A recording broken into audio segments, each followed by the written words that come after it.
गुरु प्यारी सात संगत जी, प्यार भरी राधा स्वामी जी, सात संगत जी, आज की वीडियो को पूरा ज़रूर देखिए। अगर वीडियो अच्छी लगती है तो वीडियो को ज़रूर लाइक और चैनल को सब्सक्राइब करना मत भूलिए।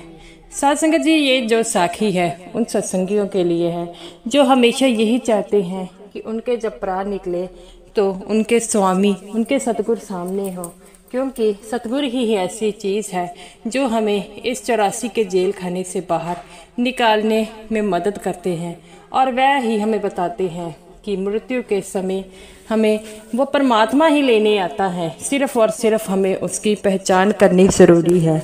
तो सत्संग जी, आज की साखी एक ऐसे सत्संगी पर है जो बाबा जी को बहुत मानता था और हर समय बाबा जी का ध्यान करता था। सत्संग जी, ये जो सत्संगी था इसकी उम्र तकरीबन 60 साल की थी और ये एक गरीब सत्संगी था, जिसके कारण वह गली गली में कपड़ा बेचने जाता था। इसके बेटे की वहीं पर कपड़े की दुकान थी। वह दोनों मिलजुल कर जो है अपना काम करते थे और शाम को दोनों बाप बेटे ये डिस्कस करते थे कि क्या उन्होंने आज कमाया है। और सत्संग जी, जब ये दोनों जो कमाया होता था वह बाबा जी की फ़ोटो के आगे रख देते थे और उसमें से जो है कुछ पैसे ये सेवा के लिए निकाल देते, बाकी घर खर्च के लिए। सत्संग जी, ये सत्संगी का परिवार बहुत ही नेक था, क्योंकि उसने अपने बच्चों को शुरू से ही नेक कमाई के लिए कहा था। इसके कारण उसके परिवार के जितने भी सदस्य थे सब बाबा जी को बड़ा मानते थे। ये सत्संगी भी बाबा जी को बहुत मानता था और हमेशा अपने बेटे से कहता था कि बेटा, अब सब कुछ तुम्हारा है, मैं कब मेरे प्राण निकल जाए कुछ पता नहीं। वो कहता है कि पिताजी, आप जो बाहर गली में जाकर कपड़ा बेचते हैं ये काम बंद कर दीजिए। वो कहता है कि जब तक मेरे प्राणों में जान है मैं करूँगा, क्योंकि मेरे मालिक कहते हैं कि हमेशा कुछ ना कुछ काम ज़रूर कीजिए जिससे आपका तन और मन दोनों चलते रहें।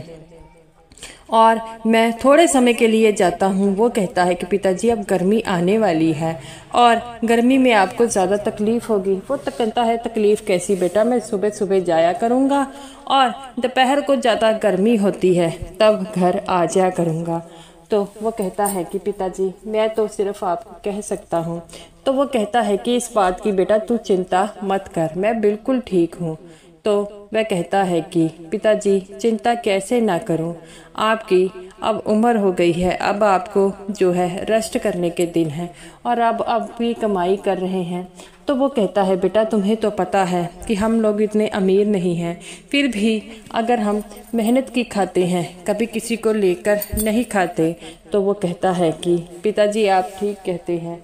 तो वो कहता है कि बेटा, मैं भी यही चाहूँगा कि तू ही अपने बच्चों को आगे यही सीख दे कि हमेशा हक हलाल की खाए, क्योंकि हमारे सतगुरु भी यही कहते हैं। तो वो कहता है कि पिताजी, आप किसी बात की चिंता मत करें, हमेशा हम आपके साथ हैं। तो वो कहता है कि बेटा, तू तो हमेशा मेरे साथ है, लेकिन वक्त का कुछ नहीं पता होता, कब मुझे बुलावा आ जाए। तो वो कहता है, पिताजी, आप कैसी बातें करते हैं। तो वो कहता है कि बेटा, जाना तो सब ने एक दिन है और कोई भी ऐसा आज तक बता दो जो इस दुनिया में रहा हो। तो वो कहता है कि पिताजी, आप कहते तो ठीक है, लेकिन अभी आपकी उम्र क्या हो गई है। तो वो कहता है कि बेटा, उम्रों के हिसाब से कोई नहीं जाता, मैं तो ये चाहता हूँ कि जब मेरे प्राण निकले मेरे सतगुरु मेरे सामने हो। तो वो कहता है कि बाबा जी, कि पिताजी सब कुछ यही चाहते हैं। तो वो कहता है कि बेटा, इस बात का तो हर सत्संगी को यही चाहता है कि उनके सतगुरु जब भी प्राण निकले सतगुरु उसके सामने हो। तो वह अपनी पत्नी को कहता है कि तू किसी बात की चिंता मत कर, मेरे जाने के बाद भी बाबा जी हमारे परिवार की रक्षा करेंगे। तो वो कहती है कि आप हमेशा ऐसी बातें क्यों करते हो। तो वो कहता है, अरे तुझे तो खुश होना चाहिए, बाबा जी हमेशा कहते हैं कि अपनी मौत को याद रखो, और जो मौत को याद रखता है मालिक उसे जो है लेने ज़रूर आता है। वह अपनी पति की बातों को सुनकर आंखों में पानी ला आती है और वो कहती है कि ऐसा मत कहिए। तो वो कहता है कि बाबा जी तुम्हें तो पता है, यही कहते हैं कि हम लोग अकेले आए हैं, अकेले ही जाएंगे और दुनिया का कोई भी चीज़ हमारे साथ नहीं जाएगी। और वह अपने पति को जो कहती है कि आप ऐसी बातें मत कीजिए, और कहकर वह जो है वहाँ से चली जाती है। उसका बेटा आता है और कहता है कि पिताजी कल आप कहाँ जा रहे हैं? तो वो कहता है कि कल मेरा वहाँ पर कुछ गलियाँ हैं, वहाँ पर जाऊँगा। तो वो कहता है कि पिताजी आपकी कमाई कैसी हो रही है? वो कहता है कि मालिक की कृपा से अब तो मेरी कमाई भी अच्छी हो रही है, और जो अच्छे परिवार के सदस्य होते हैं वह अच्छे अच्छे कपड़े रह लेते हैं, और जिनके पास थोड़ा बहुत होता है कई बार वह बाद में भी दे देते हैं। तो वो कहता है पिताजी आपने क्या किसी से पैसे लेने हैं? तो वो कहता है कि बेटा मैं कौन होता हूँ किसी से लेने वाला, और ये तो वो मालिक ही दिलाता है। तो वो कहता है कि ठीक है पिताजी कल फिर वहाँ का टूर ले जाना। तो वो कहता है ठीक है बेटा, और ऐसे ही रात हो जाती है। वह सत्संगी भजन सिमरन पर बैठता है। सुबह अपनी पत्नी को कहता है कि मैं वहाँ से आज जाऊँगा। तो वो कहती है कि आप चले जाइए पर कुछ खा पी कर जाएं। तो वो कहते हैं कि आप अपने साथ एक पानी की बोतल भी ले जाइए, गर्मी हो रही है, जब भी आपको प्यास लगेगी तो आप पी लेना।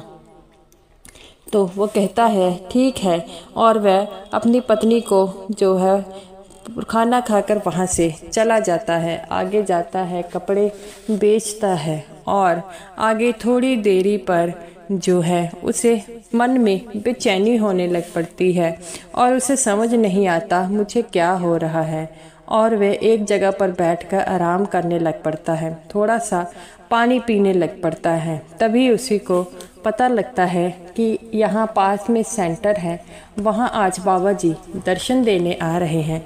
ये बात सुनकर उसकी खुशी का ठिकाना नहीं रहता, और वो कहता है देखो मालिक की मौज, बाबा जी आज मुझे यहाँ पर बुला लिया। मैंने तो वैसे कल जाना था, लेकिन मालिक ने जिसे दर्शन देने होते हैं मालिक उसे अपने पास बुला लेता है। लेकिन अभी भी उसके शरीर में थोड़ी सी कमजोरी महसूस हो रही थी, और उससे उठा नहीं जा रहा था।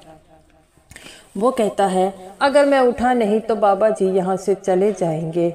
मैं कोशिश करके वह उठने की कोशिश करता है, लेकिन फिर वो नीचे बैठ जाता है। तभी एक सेवादार आता है और कहता है कि आपको क्या कोई प्रॉब्लम है? वो कहता है मुझे समझ नहीं लग रही, मेरे शरीर में कोई कमज़ोरी है। तो वो कहते हैं कि मुझे वहाँ छाँव में बिठा दो। तो वह सेवादार उसका हाथ पकड़कर उसे छाँव में बिठा देता है और कहता है कि बाबा जी कब आने वाले हैं? वो कहते हैं कि अभी जो है 10 मिनट बाद बाबा जी का आना है। बाकी मालिक की मौज, वो 10 मिनट पहले भी आ सकते हैं, बाद में भी आ सकते हैं। तो वो कहता है कि तू बिल्कुल ठीक कह रहा है, और तभी वहाँ पर ऐसे वो बैठा रहता है और उठने की बड़ी कोशिश करता है, लेकिन उससे उठ नहीं पाता। और तभी वहाँ से वह देखता है बाबा जी की गाड़ी आ रही है। बाबा जी की गाड़ी को देखकर वह जो है बेचैन होने लग पड़ता है, उठने की कोशिश करता है। तभी बाबा जी जब इसको लेटा हुआ देखते हैं तब वहाँ से गाड़ी से निकलते हैं और कहते हैं कि ये कौन है?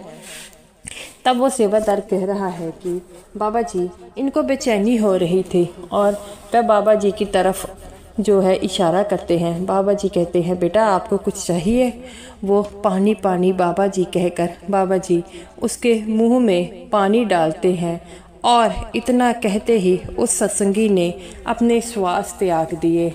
और ये नज़ारा देखकर वहाँ पर जो है सारे सेवादार जो थे वह रोने लग पड़ते हैं। बाबा जी कहते हैं कि इन्होंने तो अपना शरीर त्याग दिया है, आप इन्हें हॉस्पिटल ले जाइए। तो वो कहते हैं कि बाबा जी अब तो इन्होंने शरीर त्याग दिया है, अब हॉस्पिटल का क्या फ़ायदा? तो बाबा जी कहते हैं इनके घर वालों को बुला दीजिए। बाबा जी बड़े प्यार से उनकी आंखों को बंद करते हैं और कहते हैं कि सेवादारों को कि इन्हें अंदर लेकर आइए। तब बाबा जी वहाँ पर सत्संग फरमाते हैं, और उस सत्संगी का शरीर वहाँ पर पड़ा रहता है, और उसके घर वाले भी आते हैं, लेकिन वह बाबा जी का सत्संग सुनते हैं। उसके बाद जो है वह बाबा जी से मिलते हैं। बाबा जी कहते हैं कि बेटा क्या इनकी तबीयत सुबह ठीक नहीं थी?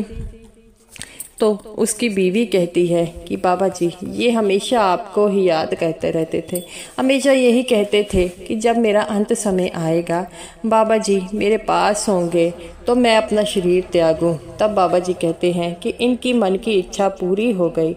जब मैं आ रहा था तो मैंने इन्होंने देखा और इन्होंने पानी मांगा तो मैंने 2 बूंदें इनके मुंह में डाली। तो उसकी बीवी कहती है कि सत्संगी की बाबा जी इनके मन की जो ख्वाहिश थी पूरी हो गई।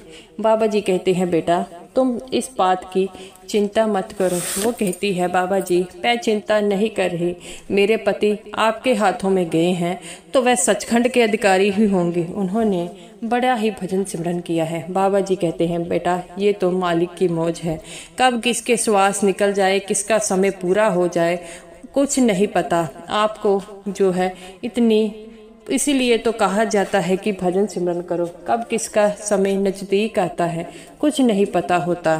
तो वो कहती है बाबा जी आप सच कहते हैं सत्संगी, जिनके मन की जो मुराद होती है आप पूरी कर देते हैं। आज मेरे पति की जैसे मौत हुई है आपके सामने, मैं मान गई कि जो सत्संगी सच्चे मन से आपको याद करता है वह हमेशा ही जो है आप उसके काम आते हैं। और बाबा जी कहते हैं बेटा ये तो आपका मुझ पर विश्वास है, भला मैं कोई आपकी तरह ही आम इंसान हूँ, मैं कोई भगवान नहीं। वो कहती है बाबा जी आज जो मेरे पति के साथ हुआ वो देखकर मैं ये समझ गई हूँ कि सिमरन में बड़ी ताकत है। जो सिमरन करता है मालिक हमेशा ही उसकी संभाल करता है, और संभाल वो मालिक ही करता है और कोई नहीं करता। दुनिया की कोई भी चीज़ जो है हमारे साथ नहीं जाएगी, जाएगा तो वह भजन सिमरन ही जाएगा। बाबा जी कहते हैं बेटा अब इस बात की चिंता मत करो, तुम्हारे पति की संभाल हो गई है, अब तुम लोग अपनी चिंता करो। जो मालिक की रूह थी वह मालिक के पास पहुंच गई है, और बाबा जी कहते हैं मालिक को भी अपनी रूहों का इंतज़ार रहता है। मालिक ने हमें जिस काम के लिए भेजा था उन्होंने ये काम कर दिखाया, और अब तुम्हारा पति जो है वो उस मालिक की गोद में चला गया है। वो कहती है कि बाबा जी आपने जैसे मेरे पति पर कृपा की है ऐसे ही सभी सत्संगियों पर कृपा कीजिए। बाबा जी कहते हैं बेटा ये तो कर्मों का चक्कर है, जैसे जिसके कर्म होंगे वैसे ही उसको फल मिलेगा, आप किसी प्रकार की चिंता मत कीजिए, आप तो सिर्फ उस मालिक को याद कीजिए। तो साध संगत जी वह उस सत्संगी की पत्नी बाबा जी के आके बड़ा रोती है। बाबा जी कहते हैं बेटा अब जो है रोने का कोई फ़ायदा नहीं है, अब ये कीजिए कि वो मालिक की रूह थी मालिक के पास चली गई है, अब आप जो है अपना भजन सिमरन पर ध्यान दीजिए। वह मालिक सबकी संभाल करता है, जब मालिक को याद करता है मालिक उसके पल पल साथ होता है। जैसे इस सत्संगी की आखिरी ख्वाहिश थी कि मेरी आँखों के सामने, बाबा जी की आंखों के सामने जो है मैं देह त्यागूं, उसने त्याग दी। इसी तरह साध संगत जी जो बाबा जी को हमेशा याद करते हैं, और हम सब सत्संगी हैं, हमारे मन में भी यही होता है कि जब अंत समय आए वो सतगुरु हमें लेने आए। बहुत से ऐसे सत्संगी हैं जिन्होंने कमाई की है और उन्होंने अपनी मौत से पहले ये भी बताया है कि बाबा जी हमें लेने आ रहे हैं, और ऐसी ही कमाई सबको करनी चाहिए। साध संगत जी बाबा जी सबकी संभाल करते हैं, लेकिन हमारा भी कुछ फर्ज है कि हम भी जो है भजन सिमरन करें, क्योंकि भजन सिमरन की ताकत ही है जो हमें हमारे कुल मालिक से जोड़ती है। इसीलिए तो बाबा जी अपने हर सत्संग में भजन सिमरन पर जोर देते हैं। तो साध संगत जी आप सभी से ये निवेदन है कि अगर आप बाबा जी को सच्चे दिल से प्यार करते हैं, सच्चे दिल से ये चाहते हैं कि अंत समय में वह सतगुरु हमारे अंग संग हो, हमें लेने आए, उसके लिए आपको भजन सिमरन ज़रूर करना होगा। तो क्योंकि इस दुनिया में अगर हम आए हैं तो मोक्ष प्राप्ति के लिए। और वह मोक्ष प्राप्ति कैसे होगी, इस जन्म का चक्कर कैसे कटेगा? सिर्फ भजन सिमरन की ताकत से। तो गुरु प्यारी साध संगत जी, बाबा जी के कहे अनुसार हमेशा भजन सिमरन ज़रूर किया कीजिए, क्योंकि भजन सिमरन ही है जो हमें उस मालिक को जोड़ता है। तो साध संगत जी, ये रही मेरी आज की वीडियो। अगर आपको ये वीडियो अच्छी लगी हो तो वीडियो को ज़रूर लाइक कीजिएगा और स्मूथ साध संगत जी को मेरी तरफ से प्यार भरी राधा स्वामी जी।